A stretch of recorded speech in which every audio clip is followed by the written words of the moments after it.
одоо хэлсэн бол бид нэр ахсан албаар байгаа гэж наадмаа мөсөх чаддаг болох хэрэгтэй.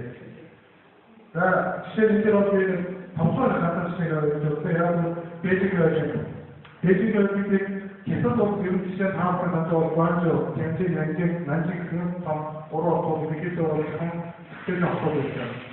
Бидний улсад энэ их автобусыг бол боонхот гэх юм уу эсвэл хөлбөмбөг автобусыг үүсгэж хурдаар хийдэг байна. Тэгвэл Гуайчууд 2010 он Азийн наадам Фижийн 2013 Суазийн нам Нанжийн 2014 он асуудалтай ажилладаг зохион байгуулалт шүү дээ. Энэ өөрөөр спорт гэдэг зүйл маань өөрөө улс орны эдийн хөгжлийг бас хөшөөрөх болдог эдийн бол дээш нь явах гэрчлэг болдог ийм процесс байдаг. Гэтэл бол хэдийн хэлцээр харж байна. Тэгвэл манай улсын хувьд яг бүтээгч болоод дандаа уламжлалт авдаг ингэж явдаг бол одоо бид нар бас бодлого чиглэлээ өөрсдөө шин шатуу хадгалдаг.